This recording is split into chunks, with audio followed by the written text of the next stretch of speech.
আসসালামু আলাইকুম, welcome back to my channel. আশা করি আপনারা সবাই খুব ভালো আছেন। আজকে আমি খুব সহজ একটি রেসিপি নিয়ে এসেছি, সবজি নুডলস। আশা করি রেসিপিটি ভালো লাগবে।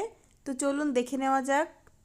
চুলায় একটা প্যান বসিয়ে দিয়েছি, দিয়ে দিচ্ছি 2 টেবিল চামচ পরিমাণ সয়াবিন তেল, দিয়ে দিচ্ছি একটা ডিম, দিয়ে দিচ্ছি সামান্য পরিমাণ লবণ। এখন আমি ডিমটা একটু নেড়েচেড়ে ভেজে নেব। এই সবজি নুডলসটা কিন্তু আপনারা ডিম ছাড়াও তৈরি করতে পারবেন, কিন্তু ডিমটা দিলে বেশি হেলদি হবে। ডিমটা ভাজা হয়ে গেছে, আমি এখন চুলা থেকে নামিয়ে একই প্যান আবারও চুলায় বসিয়ে দিয়েছি। দিয়ে দিচ্ছি 1/3 কাপ পরিমাণ সয়াবিন তেল, দিয়ে দিচ্ছি 2টা পেঁয়াজ কুচি, এখন আমি একটু ভেজে নিচ্ছি। দিয়ে দিচ্ছি 3টা কাঁচামরিচ, আমি এখানে কুচি করে নিয়েছি কাঁচামরিচগুলো। আবারও 1 মিনিট মতো একটু ভেজে নিচ্ছি। ঝালের পরিমাণটা আপনারা আপনাদের টেস্ট অনুযায়ী দিয়ে দিবেন। এখন দিয়ে দিচ্ছি কিছুটা পরিমাণ গাজর কুচি, দিয়ে দিচ্ছি কিছুটা পরিমাণ ফুলকপি, আমি এখানে ছোট ছোট কিউব করে কেটে নিয়েছি। 1 মিনিট মতো একটু ভেজে নিলাম। এখন দিয়ে দিচ্ছি সামান্য পরিমাণ লবণ। লবণটা দিয়ে আবারও আমি একটু মিক্স করে নেব। আমার হাতের কাছে যে সবজিগুলো ছিল সেগুলো দেওয়ার চেষ্টা করেছি। আপনারা চাইলে এখানে সিম, বরবটি, বাঁধাকপি অনেক কিছুই দিতে পারেন। এখন দিয়ে দিচ্ছি কিছুটা পরিমাণ টমেটো, আমি এখানে কিউব করে কেটে নিয়েছি। আবার একটু নেড়ে চেড়ে দিচ্ছি। এখন দিয়ে দিচ্ছি 1 কাপ পরিমাণ পানি। পানিটা দেওয়ার পরে আমি একটু নেড়ে চেড়ে দিচ্ছি।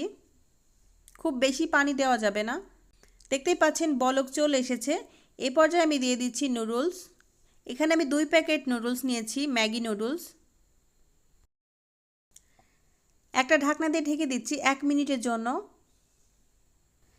1 মিনিট পরে ঢাকনাটা খুলে নিচ্ছি। এখন আমি একটু নেড়ে চেড়ে দেবো। দেখতেই পাচ্ছেন নুডলসটা কিন্তু অনেকটাই নরম হয়ে গেছে। এই নুডলসটা রান্না করার জন্য আগে থেকে সবজিগুলো সিদ্ধ করে নেওয়ার দরকার নেই, বা নুডলসটাও সিদ্ধ করে নিতে হবে না। এভাবে আপনি ঝটপট নুডলসটা রান্না করতে পারবেন। দিয়ে দিচ্ছি মশলাগুলো।